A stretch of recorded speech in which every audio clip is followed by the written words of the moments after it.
नमस्कार दोस्तों, मैं प्रशांत आप सबका स्वागत करता हूं। दोस्तों, यूपी पीसीएस प्रिलिमिनरी एग्जामिनेशन 2020 के लिए जो हम क्रैश कोर्स चला रहे हैं उसका ये मेरा 9वां लेक्चर है। तो जैसा कि आप जानते हैं, इस क्रैश कोर्स की शुरुआत हमने की इंडियन पॉलिटी से, तो ये इंडियन पॉलिटी का 9वां लेक्चर है। इससे पहले 8 लेक्चर इस चैनल पे अपलोड किए जा चुके हैं, तो अभी तक अगर आपने उन्हें नहीं देखा है तो आप इस चैनल पे जा करके उन्हें जरूर देख लीजिए, क्योंकि एक क्रम से हम जब चलेंगे तो चीज़ें हमें ठीक प्रकार से समझ में आती हुई चलेंगी। इस लेक्चर की शुरुआत करूं उससे पहले मैं आपको बताना चाहूँगा कि हमने एक बहुत अच्छा टेस्ट सीरीज बनाया है।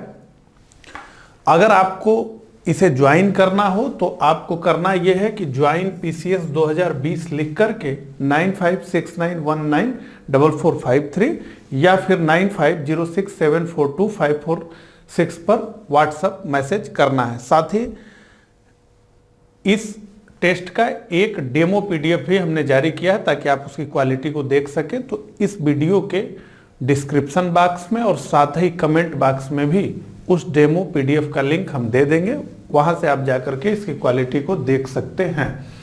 तो इस लेक्चर में हम बात करेंगे स्थानीय स्वशासन की, यानी लोकल सेल्फ गवर्नमेंट की बात इस लेक्चर में हम करेंगे, और उसके तहत हम बात करेंगे पंचायती राज की। तो पंचायती राज की बात इस लेक्चर में हम करने वाले हैं। तो सबसे पहले तो हम ये समझना चाहेंगे कि पंचायती राज इस शब्द से आशय क्या है। पंचायती राज इस शब्द से आशय क्या है, इसका क्या अर्थ है। तो देखिए, पंचायती राज से आशय स्थानीय स्वशासन से है, लोकल सेल्फ गवर्नमेंट से इसका आशय है। अर्थात ऐसा शासन जो गांव और जिले स्तर का शासन हो, यानी स्थानीय स्वशासन। ऐसा शासन जो राजनीतिक शक्ति का विस्तार आम नागरिकों के हाथों में कर दे और स्थानीय यानी ग्राम के स्तर पर, प्रखंड के स्तर पर, जिले के स्तर पर, नगर पालिका के स्तर पर, नगर पंचायत के स्तर पर, नगर निगम के स्तर पर जो भी समस्याएं आम जन की हैं, उनको वो अपनी शक्ति से ही निपटा सके, उन्हें राज्य और केंद्र की तरफ न देखना हो। तो अगर हम बात करें कि पंचायती राज का जो आदर्श है, 2 आदर्श बताए जाते हैं पंचायती राज व्यवस्था की। ये सारी बातें मैं आपसे जो कर रहा हूं, इन सबसे प्रश्न पूछे जाते हैं, तो मेरी बातों को ध्यान से सुनते हुए चलिए। तो पंचायती राज के 2 आदर्श हैं। पहला, विकेंद्रित शासन व्यवस्था, और ये सबसे मूल आदर्श है, ये बात को अपने दिमाग में बैठाइए। क्या? विकेंद्रित शासन व्यवस्था, डिसेंट्रलाइज गवर्नमेंट मॉडल या स्ट्रक्चर। तो विकेंद्रित शासन व्यवस्था और सहभागिता मूलक लोकतंत्र, यानी पार्टिसिपेटरी डेमोक्रेसी, यानी ऐसी डेमोक्रेसी जिसमें कि सारे लोग सहभाग कर सके, इसको ही कहा गया है तृणमूल लोकतंत्र।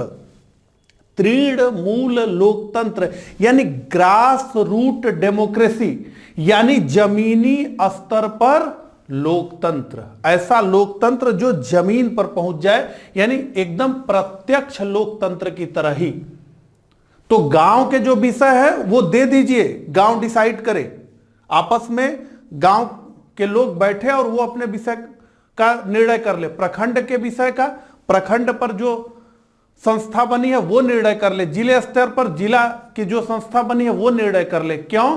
क्योंकि केंद्र में बैठ करके गांवों की समस्याओं को, केंद्र में बैठ करके जिलों की समस्याओं को ठीक प्रकार से नहीं समझा जा सकता है। और दूसरी बात यह है कि ये लोकतंत्र का अच्छा स्वरूप नहीं होगा। लोकतंत्र का अच्छा स्वरूप यही होगा कि प्रत्येक व्यक्ति ये अनुभव करे कि वो भी इस लोकतांत्रिक व्यवस्था का हिस्सा है। तो उसे इस प्रकार की शक्ति दे जाए कि वो स्थानीय स्तर पर ही अपनी समस्याओं को निपटा सके और प्रशासन में अपनी महत्वपूर्ण भूमिका निभा सके। तो ये जो पूरा मॉडल है पंचायती राज का, ये किस पर आधारित है? ये विकेंद्रित शासन व्यवस्था पर आधारित है, ताकि ज्यादा से ज्यादा लोगों के हाथों में, ज्यादा से ज्यादा लोगों के करीब शासन को पहुंचाया जा सके। ठीक है, अब देखिए इतनी बात हमने की, तो थोड़ा सा हम बात करना चाहेंगे पंचायती राज के इतिहास के बारे में। तो अगर हम प्राचीन भारत में देखते हैं तो मौर्य साम्राज्य हो या दक्षिण के जो दो साम्राज्य, चौल साम्राज्य और विजयनगर साम्राज्य, विजयनगर पर तो हमने वहां के प्रशासन पर पूरा एक सेशन किया हुआ है, इस चैनल पर पड़ा है, अगर आप लोग इंटरेस्टेड हो तो देख सकते हैं। ठीक है, तो इन सब जगह स्थानीय स्वशासन की संस्थाएं विद्यमान थी। तो भारत में प्राचीन काल से ही जो गांव रहे वो आत्मनिर्भर रहे, चाहे वो प्रशासनिक रूप से रहा हो, चाहे न्यायिक रूप से रहा हो, चाहे आर्थिक रूप से रहा हो। हर प्रकार से ग्राम जो थे भारत के प्राचीन काल से ही क्या थे? आत्मनिर्भर थे। तो गांव का अगर कोई विषय है तो गांव के लोग जुटते थे, उसका निर्धारण करते थे कि यह कार्य करना है और अपना कार्य कर लेते थे। गांवों के अंदर ही न्याय की व्यवस्थाएं थी।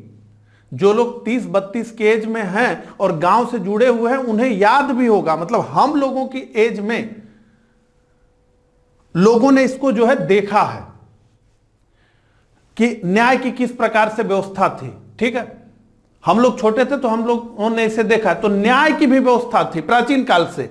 तो इसीलिए कहीं ना कहीं क्या कहा गया? कोहे नृप होय मोहे का हानि।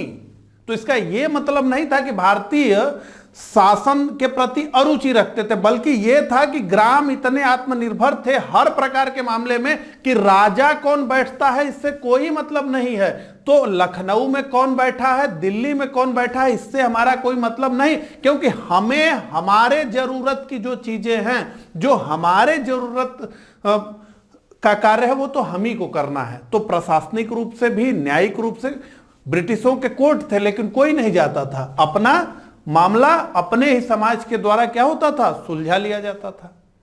कहीं सड़क बनानी है, कहीं कुछ बनाना है, कहीं कुआं खोदना है, ग्राम समाज से ही चंदा लगा करके कर लेते थे। अभी इस चीज को आप मंदिरों से जोड़ करके देख लीजिए। मंदिर तो सरकार नहीं बनवा रही, लेकिन हर गांव में मंदिर बनते हैं। तो कैसे बनता है? आपस में ही गांव के लोग बैठते हैं और ये निर्णय करते हैं कि हमें मंदिर बनाना है, और वो पैसा इकट्ठा हो जाता है और वो बन जाता है। तो उसी तरीके से पहले रोड, सड़क, पुल, पुलिया, जलाशय आदि तक ये विस्तृत था। हाँ, राज्य बनवा दिया तो ठीक है, नहीं भी बनवाया तो हमें तो बनवाना ही है। तो इस प्रकार से गांव क्या रहे? आत्मनिर्भर रहे। और ये भले ही यहां ये बताते समय थोड़ा सा आप समझ लीजिए कि क्यों वो मूल संरचना बची रह गई इतने बड़े उथल पुथल के बाद। दिल्ली सल्तनत, तुर्कों का आक्रमण, मुगलों का आक्रमण, अंग्रेजों का कब्जा, तो कुल मिलाकर के ये जो गांव रहे भारत में, ये क्या रहे? आत्मनिर्भर रहे जीवन के प्रत्येक विषयों में। और यही कारण था कि इतने बड़े उथल पुथल के बाद भी गांवों की जो संरचना रही वो जो है बरकरार रही, और इसीलिए इतने बड़े उथल पुथल को जो है झेल भी लिया गया। हालांकि अंग्रेजों के समय से इन सब चीजों में धीरे धीरे कमी आनी शुरू हो गई, नहीं तो मुगलों तक भी यही व्यवस्था थी। ठीक है, इस तरीके से चलता था। और इसीलिए एक अंग्रेज अधिकारी ने कहा भी कि भारत के जो प्रत्येक गांव हैं ये अपने आप में एक गणतंत्र है। तो पूरी व्यवस्था थी, मोची है, उसके लिए लोहे के काम करने के लिए लोहार है, कढ़ाई बुनाई का काम करने के लिए व्यक्ति है, हर तरीके की व्यवस्था। अभी 25-30 साल पहले तक ये व्यवस्थाएं विद्यमान थी गांवों में। नाई है, हर प्रकार का जो है व्यवस्था। ठीक है। अब ये सारी बात, अब आधुनिक समय की बात हम करें तो 1857 के पश्चात ब्रिटिश नीतियों में परिवर्तन, तो 1857 की क्रांति के बाद ब्रिटिश नीतियों में क्या परिवर्तन आया, ये एक लेक्चर हमने कंडक्ट किया था मॉडर्न हिस्ट्री के तहत, और इसे पढ़ने के बाद बहुत सारी चीजें क्लियर होती हैं। तो इसमें हमने देखा था कि लॉर्ड रिपन ने एक प्रस्ताव पारित किया कि अब स्थानीय स्वशासन के लिए संस्थाओं का विकास होगा, स्थानीय स्वशासन के लिए निकाय बनाए जाएंगे। हालांकि इसके पीछे क्या तर्क था वो हमने उस लेक्चर में बड़े विस्तार से बात किया था, लेकिन एक बार मैं आपको यहां भी बताना उचित समझता हूं कि ब्रिटिशों ने यह सोचा कि भारतीयों को ये अगर इस तरह की स्थानीय स्वशासित संस्थाएं विकसित हो जाएंगी तो इसमें हम भारतीयों को हिस्सा दे देंगे, तो एक तो ये समझ में आ जाएगा कि भारतीयों को भी शासन में क्या मिल रहा है, स्थान मिल रहा है। मतलब एक नगर निगम बन गया, नगर पालिका बन गई, जिला बोर्ड बन गया, तालुका बोर्ड बन गया, तो उसमें भारतीय सहभाग कर रहे हैं अपना, तो इससे क्या होगा कि भारतीयों को लगेगा कि शासन में क्या है, हमारा भी हिस्सा है। और स्थानीय जो कार्य हैं उनके लिए स्थानीय जनता से कर भी ले लिया जाएगा। हालांकि भारतीयों ने इसे किस व्यवस्था के रूप में देखा, भारतीयों ने इसे एक उस नई मशीन की तरह देखा जो कि अब भारतीयों से जो है और अधिक पैसा टैक्स के नाम पे लेगी, तो भारतीयों ने इस व्यवस्था को कोई वो तवज्जो नहीं दी। तो 1882 में यह प्रस्ताव पारित हुआ था लॉर्ड रिपन के द्वारा, और जो है इसे क्या कहा गया था, स्थानीय स्वशासन का मैग्ना कार्टा।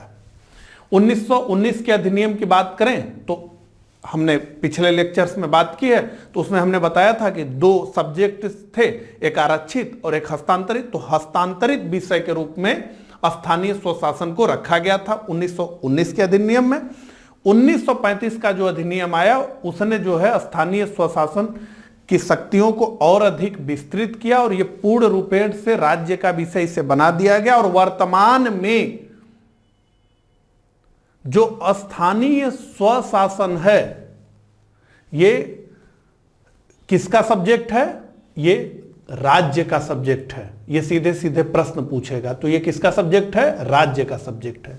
जो 3 लिस्ट है उसमें से किस लिस्ट में है ये, तो ये स्टेट लिस्ट में है, राज्य सूची में है। ठीक है, अब थोड़ी सी बात हम करना चाहेंगे गांधी जी के बारे में भी, ताकि हम एक जो है मनोस्थिति तैयार कर सकें कि संविधान बनाते समय किस प्रकार से इसके बारे में सोचा गया था। तो देखिए, गांधी जी का स्पष्ट कहना था कि ना तो हमें अमेरिकी शासन प्रणाली चाहिए, तो वो राष्ट्रपतीय या अध्यक्षीय शासन प्रणाली, ना ही हमें वेस्ट मिनिस्टर की शासन प्रणाली चाहिए, यानी ब्रिटिश शासन प्रणाली हमें नहीं चाहिए, संसदीय शासन प्रणाली हमें नहीं चाहिए। हमें क्या चाहिए कि हमें ग्राम स्वराज की तरफ बढ़ना चाहिए और ये प्रयास करना चाहिए कि गांव धीरे धीरे अपने सभी विषयों में आत्मनिर्भर होते चले जाएं और अपने जो उनके विषय हैं वो स्थानीय स्तर पर ही वो सुलझा लें। तो क्या करना है कि ग्राम पंचायतों को ही अधिक से अधिक शक्ति देनी है। ठीक है, इस तरह की बात गांधी जी कर रहे थे, लेकिन तत्कालीन जो परिस्थितियां थी उसमें सबको यह लग रहा था कि एक केंद्र तो मजबूत चाहिए ही, और गांधी जी जो बात कह रहे हैं वो शायद अब व्यवहारिक नहीं लगती। लेकिन गांधी जी की बात को रखने के लिए, उनकी बात को सम्मान देने के लिए डीपीएसपी यानी directive principle of state policy यानी राज्य के नीति निदेशक सिद्धांतों में अनुच्छेद 40 को जोड़ा गया, और जो यह कहता है कि ग्राम पंचायतों का गठन होगा यानी स्थानीय निकायों का विकास किया जाएगा। तो यह डीपीएसपी में रख दिया गया। यहीं पे एक बात मैं आपको और बताना चाहूंगा कि डॉक्टर अंबेडकर इस स्थानीय स्वशासन या ग्राम पंचायतों को अधिक से अधिक अधिकार देने के विरोध में थे। और उसका कारण यह था कि उनका यह मानना था कि अगर स्थानीय स्तर पर अधिक से अधिक ताकतें ट्रांसफर होंगी, यानी ग्राम पंचायत के स्तर पर, यानी जो है प्रखंड के स्तर पर, ब्लॉक के स्तर पर, जिला यानी डिस्ट्रिक्ट के स्तर पर अगर ताकतें दी जाएंगी तो इससे भारत में सामंतवाद और बढ़ेगा, जातिवाद और बढ़ेगा, महिलाओं का उत्पीड़न और अधिक बढ़ेगा। क्योंकि इस स्तर पर अगर शक्ति गई, इस स्तर पर अगर पावर का ट्रांसफर हुआ, यानी स्थानीय स्तर पर, लोकल स्तर पर, तो इस पर जो है स्वर्णों का कब्जा हो जाएगा और फिर जो हमारा विजन है समानता का वो पीछे पड़ जाएगा। तो इसलिए शक्ति किसके पास हो? केंद्र के पास हो, राज्यों के पास हो। स्थानीय स्तर पर कोई शक्ति नहीं देनी है, ब्लॉक समिति को कोई शक्ति नहीं देनी है, जिला समिति को कोई शक्ति नहीं देनी है। ये मॉडल नहीं अपनाना, नहीं तो स्वर्ण क्या कर लेंगे? कब्जा कर लेंगे। यानी अगड़े क्या कर लेंगे? कब्जा कर लेंगे। अगर आप देखें तो आजादी के बाद जब चुनाव प्रारंभ हुए स्थानीय स्तर पर, यानी प्रधान के चुनाव, यानी ब्लॉक प्रमुख के चुनाव, मैं उत्तर प्रदेश से हूं तो मैं अपने यहां की बता रहा हूं, और उसके बाद जिला परिषद के चुनाव, तो इन सब पर जो है सच में यह देखा गया शुरुआती समय में कि स्वर्णों का वर्चस्व हो गया। तो निर्विरोध लोग निर्वाचित होने लगे, यानी कोई विरोध करने के लिए खड़ा ही नहीं हुआ, वही कहे कि हम चुनाव लड़ेंगे और सबने कह दिया कि ठीक है आप लड़िए। ठीक, तो कुछ हद तक तो उनकी बातें ये दिखी। अब जब इसको स्थानीय स्वशासन को अनुच्छेद 40 के तहत एक डीपीएसपी बना दिया गया तो नेहरू जी ने इस पर तत्कालिक रूप से काम शुरू किया और 2 अक्टूबर 1952 को सामुदायिक विकास कार्यक्रम को लॉन्च किया और राष्ट्रीय विस्तार सेवा को 1953 में लॉन्च किया। हालांकि विभिन्न कारणों से, अभी इसके कितने कारण रहे उसमें हम नहीं जाएंगे, लेकिन विभिन्न कारणों से यह मॉडल फेल हो गया। तो इसी दोनों संस्थाओं की प्रगति की जांच करने के लिए कि ये किस प्रकार से काम कर रहे हैं, कैसे काम कर रहे हैं, एक कमेटी गठित हुई जिसे हम कहते हैं बलवंत राय मेहता कमेटी। बलवंत राय मेहता को क्या कहा जाता है? पंचायती राज व्यवस्था का शिल्पी। ठीक, तो इनकी अध्यक्षता में एक कमेटी गठित हुई और 1957 में यह गठित हुई।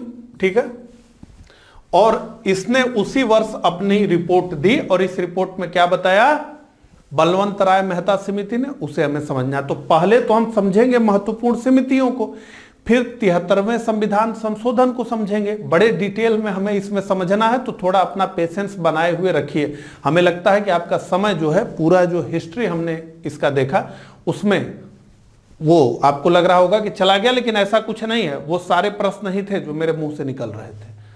ठीक है, तो अब इन्होंने क्या रिकमेंडेशन दिया उसे हमें मूल रूप से समझना है। तो ठीक है, गांव से जिला स्तर तक इन्होंने कहा कि त्रिस्तरीय व्यवस्था होगी। गांव से जिला स्तर तक क्या होगी? त्रिस्तरीय व्यवस्था होगी। मतलब ग्राम स्तर पर ग्राम पंचायत होगी, खंड या ब्लॉक यानी विलेज और डिस्ट्रिक्ट के बीच मिडल जो इकाई है, इसको अनेक राज्यों में अनेक नामों से जाना जाता है। ठीक है, यूपी में हम इसे खंड या ब्लॉक कहते हैं। तो खंड या ब्लॉक यानी पंचायत समिति, जिला यानी जिला परिषद। ठीक है, जिला परिषद। तो ये 3 त्रिस्तरीय मॉडल होना चाहिए पंचायत का। किसने बताया? बलवंत राय मेहता समिति ने इसे बताया। आगे बढ़ते हैं, और क्या क्या बताया? तो इन्होंने कहा कि सरकार का जो काम होना चाहिए, यानी राज्य सरकार का जो काम होना चाहिए, वो केवल और केवल मार्गदर्शन का होना चाहिए। ठीक है, निरीक्षण का होना चाहिए और उच्च स्तरीय योजनाओं के निर्माण का होना चाहिए। और उनका संचालन किसके द्वारा किया जाना चाहिए? स्थानीय स्वशासित संस्थाओं द्वारा किया जाना चाहिए। ठीक है, तो आप निरीक्षण करिए, उनका मार्गदर्शन करिए। उच्च स्तर की जो योजना है, बड़ी योजना है, उसका आप निर्माण भी करिए, लेकिन अन्य विषय जो है स्थानीय स्वशासित संस्थाओं को दीजिए। अगला, इन संस्थाओं में शक्ति तथा उत्तरदायित्व का वास्तविक हस्तांतरण होना चाहिए। तो केवल नाम मात्र का नहीं, शुरुआत में नाम मात्र का ही हुआ, उसको भी हम देखेंगे। तो 1958 में राष्ट्रीय विकास परिषद यानी नेशनल डेवलपमेंट काउंसिल ने इस समिति यानी बलवंत राय मेहता समिति के सिफारिशों को स्वीकार कर लिया और औपचारिक रूप से नेहरू जी ने 2 अक्टूबर 1959 में इसकी शुरुआत राजस्थान के नागौर जिले से की। कहां से शुरू हुआ? तो राजस्थान के नागौर जिले से। इतना प्रश्न इतने अलग अलग परीक्षाओं में कि आप पूछिए मत इससे। हालांकि यहां मैं आपको यह बताना चाहता हूं कि प्रायोगिक रूप से इसकी शुरुआत आंध्र प्रदेश से की गई, लेकिन औपचारिक रूप से इसकी शुरुआत कब हुई? 2 अक्टूबर 1959। कहां से हुई? राजस्थान के नागौर जिले से हुई और इसी दिन ये पूरे राजस्थान में लागू हो गया। उसके बाद अक्टूबर 1959 को आंध्र प्रदेश, 1960 में असम, तमिलनाडु, कर्नाटक, 62 में महाराष्ट्र, 63 में गुजरात, 64 में पश्चिम बंगाल और धीरे धीरे इसी प्रकार से पूरे देश में। ठीक है, अब इसकी बात करते हैं। देखिए, अब यहां तो ये रिकमेंडेशन आ गया, लेकिन कोई ठोस बात इसमें नहीं कही गई कि एक मतलब जो है प्रॉपर केंद्र से कोई व्यवस्था बना करके नहीं दी गई। ये सारी बातें किस पर छोड़ दी गई? राज्यों पर छोड़ दी गई। ये तो कहा गया कि 3 स्तर होना चाहिए, ठीक है, लेकिन इसके बाद भी इसमें जो है स्वतंत्रता दी गई। तो अब हुआ क्या कि जो पंचायती राज का स्वरूप निकला इसके बाद जिन राज्यों में बनना शुरू हुआ, जैसे हमने कहा ना कि यहां यहां लागू होना शुरू हो गया, ठीक है, तो जो स्वरूप था वो भिन्न भिन्न राज्यों में भिन्न भिन्न था। मतलब अलग अलग राज्यों में ये अलग अलग था। जैसे तमिलनाडु में 2 स्तर ही बने इसके। अगर पश्चिम बंगाल की बात करें तो वहां 4 स्तर इसके बने हुए। राजस्थान और आंध्र की बात करें तो वहां पंचायत समितियों को अधिक ताकत दी गई। वही जो है विकास योजनाओं के योजना और संचालन के लिए जिम्मेदार बनी। अगर महाराष्ट्र गुजरात की बात करें तो वहां पर जिला अधिक शक्तिशाली बने। ठीक है, तो बहुत सारी चीजें, मतलब कि कोई जरूरी नहीं कि 5 वर्ष पर चुनाव हो या ना हो। जैसे यहां पर देखें बिहार में तो बहुत दिनों तक चुनाव हुआ ही नहीं। तो सारा किसकी मनमर्जी पे छोड़ दिया गया? राज्यों की मनमर्जी पे छोड़ दिया गया कि भैया तुम देखो इसको कैसे चलाना है। तो ये राज्यों की मनमर्जी पर था। तो 1977 में जब जनता पार्टी की सरकार आई, यानी पहली गैर कांग्रेसी सरकार जब केंद्र में बनी, तो इन्होंने क्या किया कि इन्होंने दूसरे मेहता को यानी अशोक मेहता की अध्यक्षता में एक कमेटी का गठन किया और इस कमेटी ने 1978 में अपनी सिफारिशें की। तो इन्होंने क्या कहा इसे समझ लीजिए। इन सब समितियों से प्रश्न पूछे जाते हैं। तो इन्होंने कहा कि पंचायत 2 स्तरीय हो। तो 3 स्तर की बात ना करिए, पंचायत 2 स्तर हो। कैसे हो? तो मंडल स्तर पर मंडल पंचायत हो। तो सीधे समझ लीजिए कि ग्राम पंचायत को इन्होंने क्या कर दिया? खत्म कर दिया। ग्राम पंचायत जैसी कोई संस्था नहीं हो। क्या हो? मंडल स्तर पर क्या हो? मंडल पंचायत हो। और जिला स्तर पर क्या हो? जिला परिषद हो या जिला पंचायत हो। अब ये मंडल पंचायत क्या है? ये स्वाभाविक सा प्रश्न उठेगा कि मंडल पंचायत क्या है। ठीक है, तो मंडल पंचायत में 15 से 20 हजार जनसंख्या होगी और 10 से 15 गांव समाहित होंगे। इन्हें क्या कहा जाएगा? मंडल पंचायत कहा जाएगा। तो एक मंडल पंचायत हो, दूसरी जिला पंचायत हो, तो 2 ही हो। अब जिला परिषद को क्या कहा गया कि जिला परिषद एक सर्वाधिकार सुरक्षित निकाय हो, यानी सारे अधिकार जिला परिषद को दिए जाएं योजना के निर्माण का, उसके संचालन का, यानी इसे जो है सबसे मजबूत बॉडी के रूप में जो है खड़ा किया जाए। ठीक है, और इसके एजेंट के रूप में मंडल के पंचायत हो। ठीक है, तो सुरक्षित निकाय होना चाहिए जो जिला स्तर पर योजनाओं हेतु जिम्मेदार होगा। और क्या कहा गया इसमें? एक जो बात कही गई वो ये थी जिसने पंचायती राज की मूल अवधारणा को ही उलट के रख दिया। क्या कहा गया? कहा गया कि पंचायतों के चुनाव दलगत हों, यानी दलीय आधार पर हों। जैसे लोकसभा और विधानसभा का चुनाव मेंबर ऑफ पार्लियामेंट और मेंबर ऑफ लेजिस्लेटिव असेंबली के मेंबर्स का जो चुनाव होता है, उसमें हम देखते हैं ना पार्टी का सिंबल यूज होता है, कमल का फूल, हाथ का पंजा, साइकिल, हाथी, ठीक है। तो इस तरीके से हो, जबकि ये मूल भावना नहीं रही। मूल भावना तो ये रहा कि भाई गांव के लोग हैं, उनको अपने में से चुनने दीजिए अपने जो प्राधिकारी हैं। तो इन्होंने कह दिया कि दलगत हो। और सबसे महत्वपूर्ण बात, ये तो एक गलत बात हो गई, लेकिन जो सबसे महत्वपूर्ण बात कही वो ये थी कि पंचायती राज व्यवस्था को संवैधानिक दर्जा मिले। तो भैया इसके बारे में संविधान में लिखो, सारी बात केवल मुंह से मत करो और सरकारी आदेश से करो, इसे संवैधानिक दर्जा दो। इतना महत्वपूर्ण ये विषय है, इसे संविधान में शामिल करो। संविधान में तो कुछ लिखा ही नहीं है, केवल डीपीएसपी में लिखा है। डीपीएसपी में जो बातें लिखी गई हैं उसका कितना अर्थ है वो सब जानता है। राज्य सरकार, केंद्र सरकार का मन हो तो डीपीएसपी में जो लिखा है लागू करें, ना मन हो तो उस पर मिट्टी डाल करके बैठी रहे, कोई पूछने वाला नहीं। तो भैया इसको संवैधानिक दर्जा दो पंचायती राज को। यह बहुत महत्वपूर्ण बात थी जो अशोक मेहता समिति ने कहा। और कहा गया कि पंचायती राज संस्थाओं के पास कराधान की शक्ति और टैक्सेशन का पावर इनको दीजिए बिना पैसे के।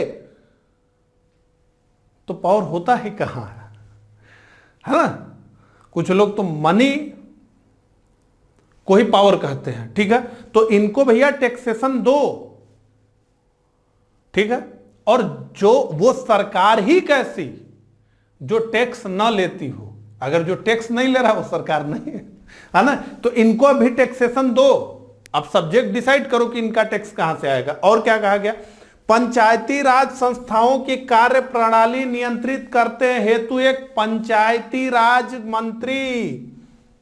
तो राज्य सरकार में एक सब्जेक्ट जो पोर्टफोलियो बनाते हो मिनिस्टर्स की, उसमें एक ये भी बनाओ पंचायती राज मंत्री।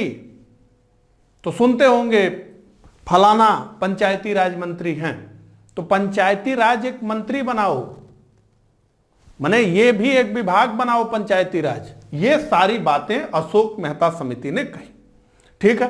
ये सीधे सीधे प्रश्न आपसे बना के पूछा जाएगा। तो सब चीजें आपने समझ ली, आगे बढ़ते हैं। अब इसके बाद और कई समितियां बनी।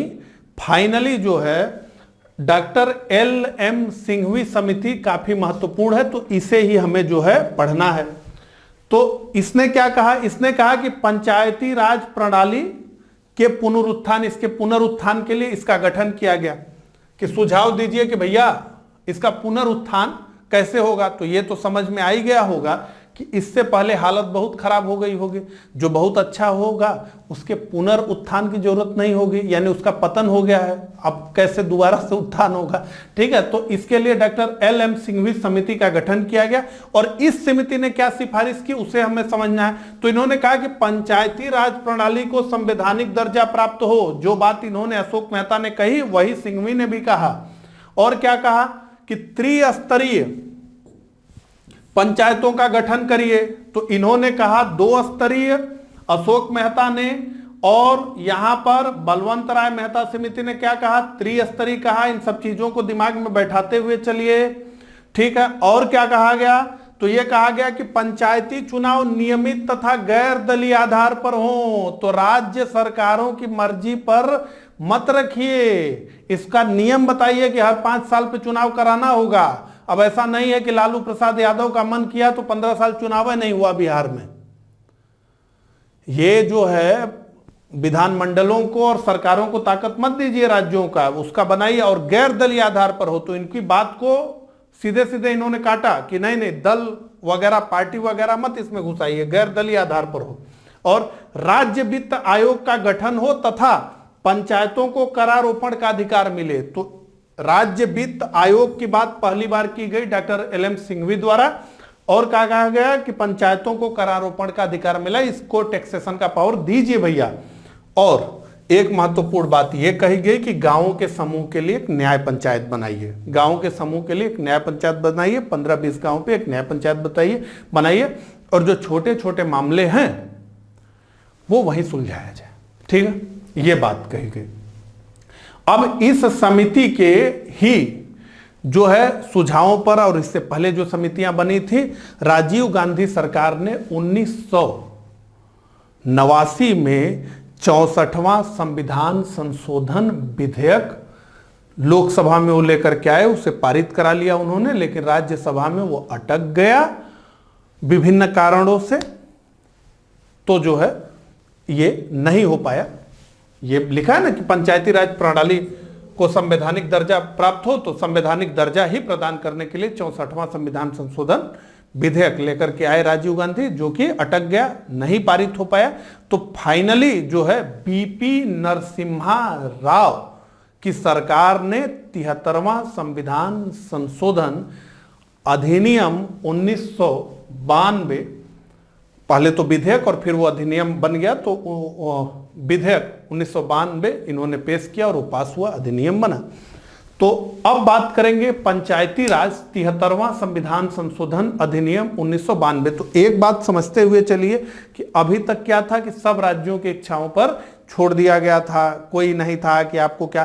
तो अब यहां से यह समझना है कि पंचायत, ये जो अधिनियम आया, इसने क्या क्या चीजों को किया। ठीक है, पहला तो यह कर दिया कि इसने क्या कर दिया कि पंचायत जो ये विषय है ये संवैधानिक हो गया। ठीक है ना, तो एक एक करके पढ़ते हैं। तो 24 अप्रैल 1993 से 73वां संविधान संशोधन अधिनियम लागू हो गया। इसीलिए 24 अप्रैल को, इस बार पीसीएस में एक जो है प्रश्न था कि 24 अप्रैल पंचायत दिवस कब मनाया जाता है। ठीक है, यह प्रश्न था। तो क्या हुआ कि 73वां संविधान संशोधन अधिनियम लागू हो गया, इसी दिवस को पंचायत दिवस के रूप में मनाते हैं। तो सबसे पहला काम क्या इस अधिनियम ने किया, तो सबसे पहला और सबसे महत्वपूर्ण काम यह था कि इस अधिनियम के द्वारा पंचायती राज प्रणाली को संवैधानिक दर्जा दे दिया गया। तो अब पंचायती राज एक संवैधानिक व्यवस्था है। अच्छा, संविधान में क्या किया गया, संविधान में भाग 9 को जोड़ा गया। तो संविधान में एक नया पार्ट जोड़ा गया 9, और इसका शीर्षक क्या है, इसकी हेडिंग क्या है, पंचायतें। इसकी हेडिंग क्या है, पंचायतें।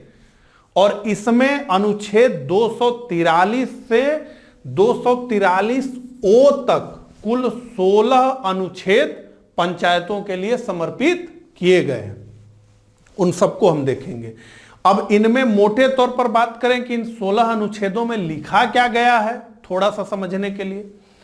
तो पंचायतों का गठन कैसे होगा, उसकी संरचना कैसी होगी, पंचायतों की शक्तियां क्या होगी, उनके उत्तरदायित्व क्या होंगे, आदि से संबंधित प्रावधान इसमें किए गए हैं। इसी के साथ इस अधिनियम के तहत संविधान में 11वीं अनुसूची को क्या किया गया, जोड़ा गया, और जिसमें पंचायतों की कार्यप्रणाली के 29 विषय 29 सब्जेक्ट्स हैं। यह भी पीसीएस में सवाल था कि 11वीं जो अनुसूची है उसमें कितने सब्जेक्ट हैं, तो उसमें 29 सब्जेक्ट है। और ये किससे संबंधित है, तो अनुच्छेद 243 जी से संबंधित है। ठीक है, जी से, ये ऐसे नहीं लिखना चाहिए था, ये इसमें से कटेगा। ठीक है, ये नहीं होना चाहिए, बस जी ऐसे होना चाहिए, 243 के बाद सीधे जी होना चाहिए ना, ये डैश नहीं होना चाहिए। ठीक है, ये लिखने का तरीका गलत है, से संबंधित है। ठीक है, अब इस अधिनियम के प्रावधानों को 2 भागों में बांटा गया। आपके समझने के लिए महत्वपूर्ण यही कि इस अधिनियम के प्रावधानों को 2 श्रेणियों में विभाजित किया गया, पहला अनिवार्य और दूसरा ऐच्छिक। तो अब देखेंगे आप ये कि किस प्रकार से कई चीजें एकदम से अनिवार्य बना दी गई राज्य सरकारों के लिए, राज्य विधानमंडलों के लिए। आप अपने मर्जी से नहीं करेंगे, ये चीजें तो करनी है और ये चीजों पे आपकी मर्जी चलेगी। तो अब देखिए क्या क्या हुआ। ठीक है, अच्छा, ये यहां 11वीं अनुसूची के विषय आ गए, पहले इसकी बात कर लेते हैं तब उस पे आते हैं। ठीक है, तो अनिवार्य उपबंध किया गया, मैंडेटरी प्रोविजंस किए गए। क्या? तो कहा गया कि भैया ग्राम सभा का तो गठन करना ही पड़ेगा। अब ये आप नहीं कहेंगे कि नहीं हमारे राज्य में हालत ठीक नहीं है, हम बाद में करें, ये सब नहीं, ये करना पड़ेगा आपको। किससे कहा जा रहा है? राज्य विधानमंडलों से कहा जा रहा है, राज्य की सरकारों से कहा जा रहा है। और क्या कहा गया कि देखिए 20 लाख से अधिक जनसंख्या वाले अगर आप राज्य हैं तो 3 स्तर आपको रखना ही पड़ेगा, और अगर 20 लाख से कम आपके राज्य की जनसंख्या है तो 2 स्तर आप रख सकते हैं। तो 20 लाख से अधिक के राज्य हैं तो 3 स्तर आपको रखना ही पड़ेगा। इसमें आपकी मर्जी नहीं चलेगी कि नहीं, आप कहेंगे कि नहीं हम तो एक ही स्तर रखना चाहते हैं, खाली जिला परिषद बनाएंगे। नहीं, आपको 3 स्तर बनाना ही पड़ेगा। ये एकदम अनिवार्य बात है, टाल मटोल इसमें नहीं चलेगी। और 20 लाख से कम अगर आपके राज्य की जनसंख्या है तो 2 स्तर रख सकते हैं, यह बात कहा गया। और क्या कहा गया कि भैया पंचायतों के प्रत्येक स्तर पर प्रत्यक्ष चुनाव होगा। पंचायतों के प्रत्येक स्तर पर प्रत्यक्ष चुनाव होगा, किंतु मध्यवर्ती तथा जिला स्तर के अध्यक्षों का अप्रत्यक्ष चुनाव होगा। ठीक है, यह बात कही गई। तो इसमें क्या कहा गया कि ग्राम को वार्ड्स में बांटते हैं, आप लोग जानते होंगे। फिर वार्ड में एक एक मेंबर होता है, ठीक है, सदस्य। तो उसका चुनाव कैसे होना चाहिए? प्रत्यक्ष होना चाहिए। और फिर जो ग्राम का अध्यक्ष होता है, यानी जिसे हम प्रधान कहते हैं, जिसे सरपंच कहते हैं, उसको भी लोग डायरेक्ट वोटिंग करेंगे। ठीक है, ऐसा नहीं होता है कि सदस्य जो वार्ड से सदस्य जीते हैं वो बैठ करके किसी अपने में से सदस्य को प्रधान नियुक्त कर दें, ऐसा नहीं होता। प्रधान को गांव के सभी लोग वोट देते हैं और सदस्य को भी उस वार्ड के लोग वोट देते हैं जिस वार्ड से वो सदस्य हो। तो एक गांव में 10 से 12 सदस्य भी होते हैं, 10-12 वार्ड में बांटा जाता है। फिर हम क्या देखते हैं इसके ऊपर क्षेत्र पंचायत सदस्य होते हैं, वो चुनाव लड़ते हैं। मतलब एक ब्लॉक को 50, 60, 70 जितना बड़ा ब्लॉक है उसके अनुसार जो है बांटा जाता है, और वहां से मेंबर्स निकल करके आते हैं। वो मेंबर्स, यूपी की मैं बात कर रहा हूं, वो मेंबर्स जब निकलते हैं तो क्या करते हैं, वो अपने में से, माने उन 70 या 50 जितने भी मेंबर्स हैं उनमें से एक मेंबर को वो अपना क्या चुन लेते हैं, ब्लॉक प्रमुख चुन लेते हैं, यानी अपना अध्यक्ष ब्लॉक का चुन लेते हैं। ठीक है, तो ये कैसे होता है? इसमें जनता वोटिंग नहीं करती है, ब्लॉक प्रमुख चुनाव लड़ने के लिए नहीं जाता है, बल्कि जो सदस्य चुनाव जीत करके आए हैं वही उसका चुनाव करते हैं। इसी प्रकार से जिला परिषद के सदस्यों का चुनाव, मतलब एक जिले को कई जो है भागों में बांटा जाता है। बड़े बड़े जिले हैं तो यूपी में तो 50, 60 तक हैं जिला परिषद के मेंबर्स। ठीक है, तो ये मेंबर्स चुनाव लड़ते हैं, और जब ये चुनाव लड़ते हैं तो इन्हीं में से, अपने में से ही एक मेंबर को क्या करते हैं, अपना जो है अध्यक्ष चुन लेते हैं, है ना। बहुत पैसे की खरीद फरोख्त इसमें सारी प्रक्रियाओं में चलती है। ठीक है ना, ये तो पूरा मजाक बनी गया है इस सिस्टम का, उस पर भी हम बात करेंगे। तो ये होता है, मतलब जिला परिषद का अध्यक्ष चुनाव नहीं लड़ता है, ब्लॉक प्रमुख यानी ब्लॉक का अध्यक्ष चुनाव नहीं लड़ता है, मेंबर्स हर लेवल पे लड़ते हैं। लेकिन जो ग्राम का स्तर है तो ग्राम का जो अध्यक्ष होता है यानी प्रधान होता है वो सीधे जनता से चुन करके आता है। ठीक है, ये समझ में आ गया होगा। और क्या कहा गया, सभी स्तरों पर, यानी सदस्य के स्तर पर भी और अध्यक्ष के स्तर पर भी, गांव में एक प्रकार से अध्यक्ष जो है प्रधान ही है, तो प्रधान, ब्लॉक प्रमुख, जिला अध्यक्ष, इन स्तर पर भी, और ग्राम का सदस्य, क्षेत्र का यानी ब्लॉक का सदस्य, और जिले का यानी जिला परिषद का जो सदस्य है, वो सबका चुनाव क्या होगा, उन सब चुनावों में एससी एसटी के लिए, अनुसूचित जाति और जनजाति के लिए आरक्षण की व्यवस्था होगी ही होगी। तो एक राज्य में ये नहीं है, वो कमेंट करके बताइएगा। और महिलाओं हेतु 1/3 आरक्षण की व्यवस्था तो आपको करनी ही होगी। यहां सभी स्तर लिखा गया है, ध्यान रखिएगा। ठीक है, और 5 वर्षीय कार्यकाल होगा, तो अब मर्जी पर नहीं चलेगा, 5 वर्ष का कार्यकाल होगा। अगर किसी कारण से विघटन होता है तो 6 महीने के भीतर आपको चुनाव कराना ही पड़ेगा, यह अनिवार्य है। 6 महीने के भीतर चुनाव कराना ही पड़ेगा। और यह जो चुनाव होगा, मान लीजिए 2 साल जो है कोई ग्राम पंचायत गठित हुई, 2 साल बाद प्रधान जी की आकस्मिक मृत्यु हो गई, विघटित हो गई। अब विघटित हो गई तो तुरंत चुनाव होगा 6 महीने के अंदर। मान लीजिए 6 महीने के बाद चुनाव हुआ, अब कुल कार्यकाल कितना हो गया, 2 साल वो काम किए, उसके बाद 6 महीने 2.5 साल। तो अब जो अगला बनेगा वो 2.5 साल ही चलेगा, मतलब ये नहीं कि अब वो 5 साल चलेगा, वो 2.5 साल ही चलेगा, ठीक है। जितना कार्यकाल बचेगा उतने कार्यकाल के लिए ही नए का गठन होगा। और तो राज्य निर्वाचन आयोग का गठन आपको करना ही पड़ेगा, प्रत्येक 5 वर्ष पर वित्त आयोग का गठन करना ही पड़ेगा। और चुनाव लड़ने हेतु न्यूनतम आयु 21 वर्ष होगी, चुनाव लड़ने हेतु न्यूनतम आयु 21 वर्ष होगी। तो बहुत सारी बातें यहां पर बता दी गई, ठीक है। अब आइए, अब ऐच्छिक प्रावधान क्या है। तो ऐच्छिक प्रावधान में यह दिया गया कि आप अगर चाहते हैं तो विधायकों और सांसदों को मध्यवर्ती या जिला स्तर पर पंचायतों में सदस्यता देने अथवा न देने का डिसीजन ले सकते हैं विधानमंडलों को, सरकार। और ओबीसी हेतु आरक्षण की व्यवस्था, तो एससी एसटी के लिए तो आरक्षण आपको देना ही पड़ेगा, यह अनिवार्य है। लेकिन ओबीसी के लिए देना है या नहीं देना है यह निर्धारित करेंगे राज्य के विधानमंडल।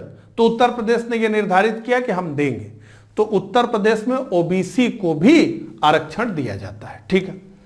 बहुत से राज्यों में नहीं दिया जाता होगा। पंचायतों को कराधान की शक्ति और विषयों का निर्धारण आदि ये सब ऐच्छिक विषय को के तहत रखे गए। अब इतनी बात हमने कर ली, ऐच्छिक विषय क्या है, अनिवार्य विषय क्या है, ठीक है। तो अब जो है आते हम ये 29 सब्जेक्ट्स को देख लेते हैं। ये बहुत जरूरी नहीं है, मैंने इसको बस इसलिए लिख दिया है कि एक बार आप पढ़ लें तो आपके जानकारी में तो रहे कि कौन कौन से सब्जेक्ट्स हैं।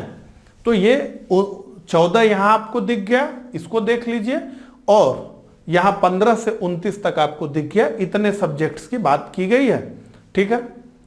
और ये 43G से संबंधित है मामला। आगे आते हैं, इस सब की बात हमने कर ली।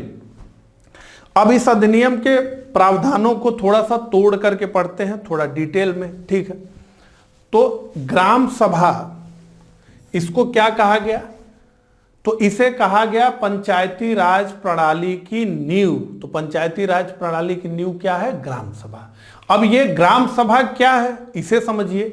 तो यह ग्राम स्तर पर पंचायत के कार्य क्षेत्र के अधीन पंजीकृत मतदाताओं से निर्मित एक संस्था है।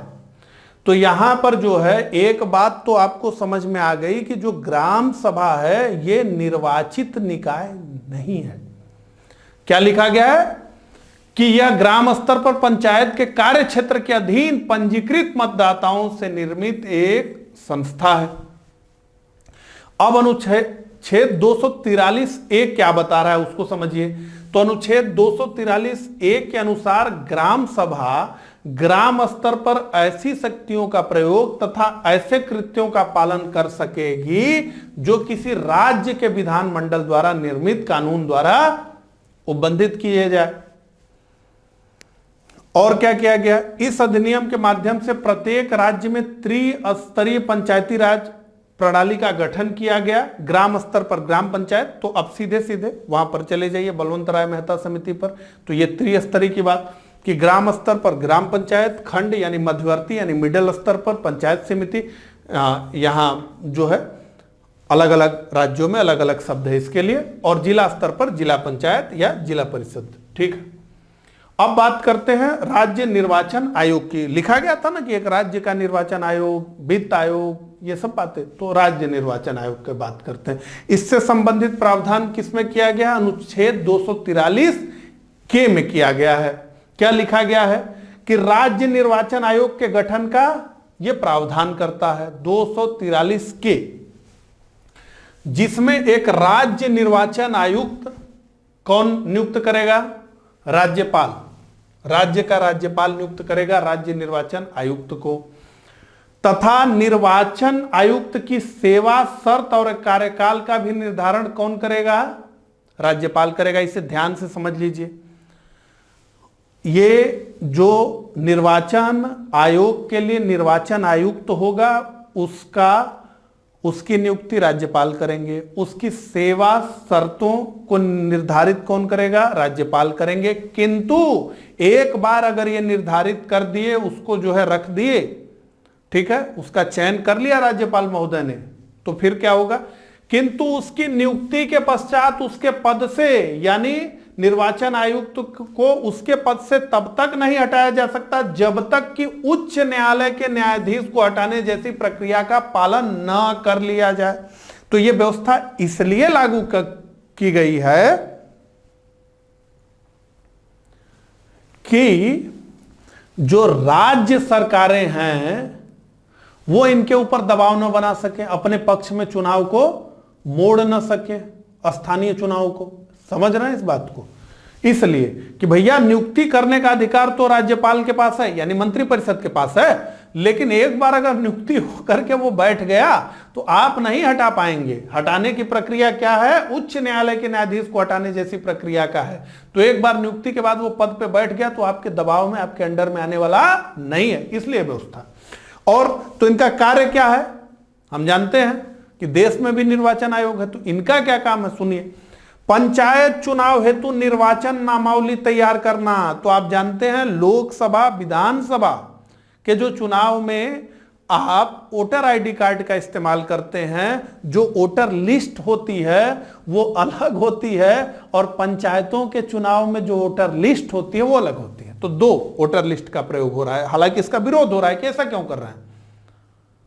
तो दो वोटर लिस्ट चल रही है, ठीक है। तो पंचायत चुनाव हेतु निर्वाचन नामावली तैयार करना, यानी कौन कौन से वोटर्स हैं।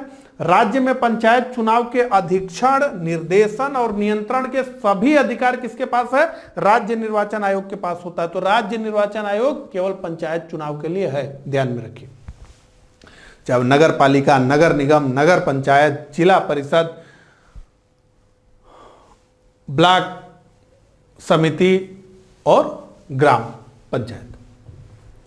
अब बात करेंगे राज्य वित्त आयोग की। लिखा था ना कि राज्य वित्त आयोग का भी गठन करना पड़ेगा भैया, तो इसका जिक्र किया गया अनुच्छेद 243I में, ठीक है। अनुच्छेद 243I में राज्य वित्त आयोग के गठन का प्रावधान किया गया। यह क्या कहता है कि राज्य के राज्यपाल द्वारा प्रत्येक 5 वर्ष पश्चात पंचायतों की आर्थिक स्थिति की समीक्षा हेतु एक वित्त आयोग गठित किया जाएगा, और यह मतलब जो आयोग गठित होगा वो निम्न सिफारिशें कर सकता है। क्या क्या कर सकता है? तो राज्य के द्वारा निर्धारित करों और शुल्कों का राज्य और पंचायतों के बीच वितरण कैसे होगा, ये पंचायतों द्वारा लगाए जाने वाले कर, शुल्क आदि का निर्धारण, राज्य की समेकित निधि से पंचायतों को दिया जाने वाला अनुदान आदि। तो अभी बताइए कौन सा वित्त आयोग चल रहा है, ठीक है। तो ये बात। अगला, पंचायतों का लेखा परीक्षण की भी बात की गई। तो audit of account of panchayat, इससे संबंधित प्रावधान किया गया 243J में। यह क्या कहता है? इसके अनुसार प्रत्येक राज्य विधानमंडल विधि द्वारा पंचायतों के खातों की देखरेख व लेखाओं की संपरीक्षा के बारे में प्रावधान कर सकेगा। तो 243J है। तो जितने महत्वपूर्ण थे उनको हमने बता दिया, कौन किस आर्टिकल से है उसके बारे में हमने बात कर ली, ठीक है। आप किताबों में देखेंगे सब चीजें बहुत उलझी हुई हैं। एक जो बेस्ट तरीका हो सकता है उस तरीके से हमने इसे बनाने का प्रयास किया। अब जो चीजें हमारी छूट गई हैं उसको हम देख लेते हैं, इसके जो आर्टिकल्स हैं उसके माध्यम से, ठीक है। ये याद नहीं करने हैं आपको, समझने के लिए समझ लीजिए। तो 243 में तो लिखा गया है परिभाषाएं तमाम तरह की। 243A में लिखा गया है ग्राम सभा के बारे में। 243B में लिखा गया है पंचायतों के गठन के बारे में। 243C में लिखा गया है कि पंचायतों की संरचना कैसी होगी, इसका स्ट्रक्चर कैसा होगा। 243 में पंचायतों में स्थानों का आरक्षण, ठीक है, SC ST महिला आदि के लिए आरक्षण किस प्रकार से होगा। 243I में लिखा है कि पंचायतों की अवधि क्या होगी, इसका टेन्योर क्या होगा, 5 वर्ष। सदस्यता के लिए अनर्हता निरर्हताएं, तो आप अगर सदस्य बनना चाहते हैं तो जो है क्या क्या योग्यताएं होनी चाहिए और क्या क्या अयोग्यताएं हैं जिसके रहते हुए आप जो है चुनाव में भाग नहीं ले सकते। 243 जी में पंचायतों की शक्तियों पर अधिकार तथा उत्तरदायित्व के बारे में, यही 11वीं अनुसूची से जुड़ा हुआ। 243 एक्ट में पंचायतों द्वारा करारोपण की शक्तियां और उनकी निधियां, इसके बारे में बात किया गया है। 243 आई में वित्त आयोग की स्थापना की बात की गई है, ठीक है। 243 जे में पंचायतों का लेखा परीक्षण, इसका प्रावधान किया गया है, ऑडिट की बात हमने अभी की। 243 के में राज्य निर्वाचन आयोग की बात की गई है। 243 एल में बात किया गया है कि संघ राज्य क्षेत्रों पर लागू होना, ये किस प्रकार से संघ राज्य क्षेत्रों पर लागू होगा, केंद्र शासित प्रदेशों पर।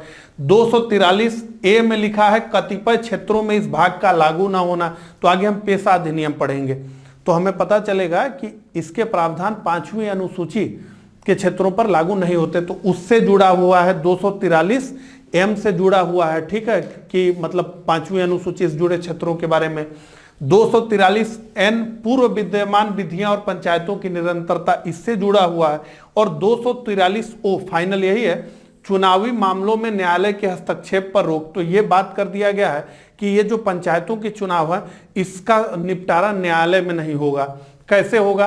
तो वो राज्य का जो विधानमंडल है वो विधि बनाएगा कि भैया इसकी सुनवाई कैसे होगी। ये अधिकारिता उसकी है कि वो तय करे कि इसकी सुनवाई किस प्रकार से की जाएगी, तो ये न्यायालय में नहीं जाएगा। इसकी बात करता है 243 ओ, ठीक है। तो मैंने अपनी तरफ से संपूर्ण प्रयास किया कि आपको पंचायती राज से जुड़े हुए एक एक पहलुओं से अवगत करा सकूं। तो इस लेक्चर में बस इतना ही। मुझे कमेंट करके जरूर बताइएगा कि मेरा ये प्रयास आपको कैसा लगा। अगले लेक्चर में हम बात करेंगे पेशा अधिनियम 1996 के बारे में। तो अभी के लिए बस इतना ही। मिलता हूं इसी तरह के अगले लेक्चर में, तब तक के लिए आप सभी को नमस्कार।